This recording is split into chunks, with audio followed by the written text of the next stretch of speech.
नमस्ते दोस्तों, स्वागत है आपका मेरे चैनल मूवी टेक पर। आज मैं आपको एक जादुई और रहस्यमयी हॉलीवुड फिल्म द स्पाइडरविक क्रॉनिकल्स की पूरी कहानी हिंदी में बताने जा रहा हूँ, वो भी इमोशंस और सस्पेंस के साथ। तो चलिए शुरू करते हैं। फिल्म की शुरुआत होती है एक बूढ़े आदमी से। उनका नाम है स्पाइडरविक। उन्होंने परियों और रहस्यमयी जीवों के साथ कई चौंकाने वाले अनुभव किए थे, जिन्हें उन्होंने एक किताब में लिख डाला था। वो किताब उनके जीवन के सबसे बड़े राजों से भरी थी। उन्होंने उस किताब को एक लोहे के बक्से में बंद करके सील कर दिया। लेकिन जैसे ही वो सील टूटी, एक अजीब डरावनी आवाज गूंजने लगी। वो इधर उधर देखते हैं पर उन्हें कोई दिखाई नहीं देता। कट टू कई साल बाद। अब वो घर वीरान हो चुका था जहां स्पाइडरविक रहते थे। वहां रहने आ जाती है एक औरत अपने 3 बच्चों के साथ, एक बेटी और जुड़वा बेटे जैरेड और साइमन। घर में कदम रखते ही उन्हें नमक बिखरा हुआ दिखाई देता है। एक अजीब सा माहौल, जैसे कुछ छुपा हो इस घर में। एक रात अजीब आवाजें सुनता है दीवार के अंदर से। वो दीवार को तोड़ने लगता है, लेकिन माँ उसे डांट देती है। बहन भी वहां आ जाती है, पर डर के मारे जब वही आवाज वो भी सुनती है तो घबरा जाती है। दीवार को तोड़ते ही उन्हें कई गुम हुई चीजें मिलती हैं। पर जैरेड को वहां एक चाबी और लकड़ी की लिफ्ट मिलती है। वो लिफ्ट उसे ऊपर एक कमरे में ले जाती है और वहां उसे मिलता है स्पाइडरविक की सीक्रेट किताब, जिस पर वार्निंग लिखा होता है। जैसे ही वो किताब पढ़ता है, घर में चीजें हिलने लगती हैं। अचानक उसकी बहन की चीख सुनाई देती है। कोई उसके बालों को बुरी तरह से बिस्तर से बांध चुका होता है। बहन समझती है जैरेड ने ऐसा किया, पर जैरेड जानता है कि इस घर में कोई अदृश्य शक्ति है। अगले दिन जैरेड उस किताब को फिर पढ़ता है। उसमें छोटे छोटे जादुई जीवों की जानकारी होती है। उनका पसंदीदा खाना भी लिखा होता है। जैरेड उसी कमरे में शहद और बिस्किट रखकर बैठ जाता है और अचानक उसे दिखता है एक नन्हा सा जादुई जीव जो ठीक उसी किताब जैसा होता है। वो जीव किताब को देखकर गुस्से में हरा हो जाता है। वो चिल्लाता है, तुमने ये किताब क्यों खोली?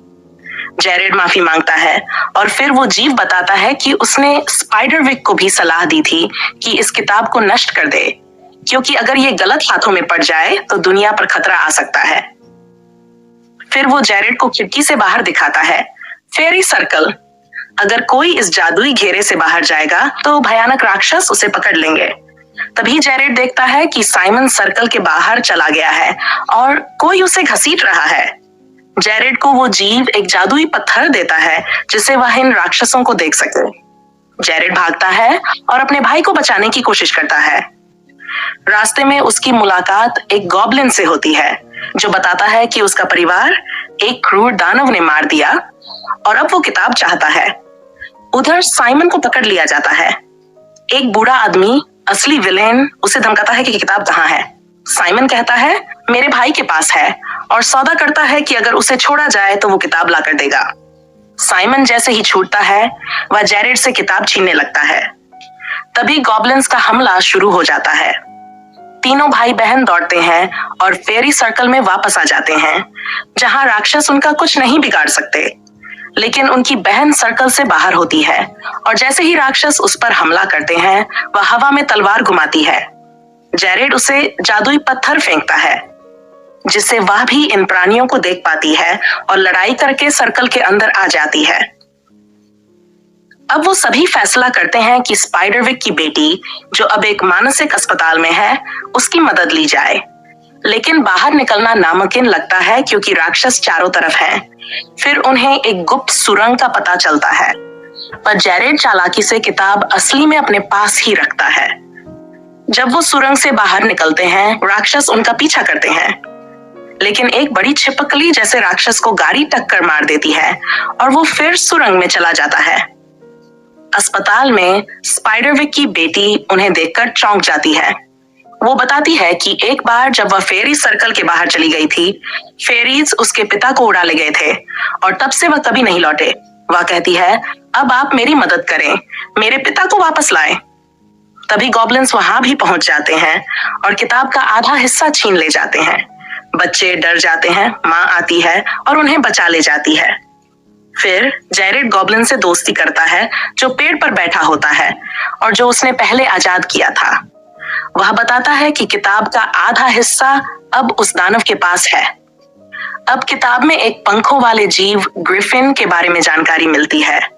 जैरेड मंत्र पढ़ता है और ग्रिफिन आकर उन्हें सीधे स्पाइडरविक के पास ले जाता है। स्पाइडरविक उनसे मिलता है और सुनकर हैरान हो जाता है कि उसकी बेटी अब बड़ी हो गई है और किताब खतरे में है। लेकिन वह कहता है, मैं यहाँ फेरी वर्ल्ड में ही रह सकता हूँ, बाहर गया तो धूल बन जाऊंगा। अब बच्चे वापस लौटते हैं और शुरू होती है आखिरी लड़ाई। वो नमक और सॉस इकट्ठा करते हैं, क्योंकि नमक राक्षसों को अंधा करता है और सॉस उनकी त्वचा को जलाता है। जैसे ही अंधेरा होता है, राक्षसों का हमला शुरू हो जाता है, लेकिन बच्चे बहादुरी से उन्हें पीछे हटाते हैं। आखिर में सबसे खतरनाक राक्षस जो इंसानों का रूप ले सकता था, जैरेड का पिता बनकर आता है। लेकिन जैरेड उसे छुरे से घायल करता है और जब हरी खून निकलता है तो सब समझ जाते हैं कि यह असली पिता नहीं था। वह राक्षस अब सांप में बदल जाता है, फिर पक्षी बन जाता है और किताब उड़ाने लगता है। लेकिन तभी पेड़ पर बैठा जैरेड का गॉब्लिन दोस्त उसे खा जाता है और अंततः सभी राक्षसों का अंत हो जाता है। अब सब कुछ शांत हो चुका है। स्पाइडरविक की बेटी को उनके घर वापस लाया जाता है और अंत में एक चमत्कार होता है। स्पाइडरविक खुद लौट आते हैं, लेकिन कहते हैं, मैं ज्यादा देर नहीं रुक सकता। फिर वो अपनी बेटी का हाथ पकड़ते हैं और वह एक छोटी बच्ची में बदल जाती है। फेरीज उन्हें अपने साथ ले जाते हैं एक जादुई दुनिया में हमेशा के लिए। अब जैरेड, साइमन, उनकी बहन और माँ सब एक साथ खुशी खुशी उस घर में रहने लगते हैं। तो दोस्तों, ये थी द स्पाइडरविक क्रॉनिकल्स की पूरी रहस्यमयी और जादुई कहानी। अगर आपको पसंद आई हो तो लाइक और शेयर जरूर करें और चैनल को सब्सक्राइब करना न भूलें।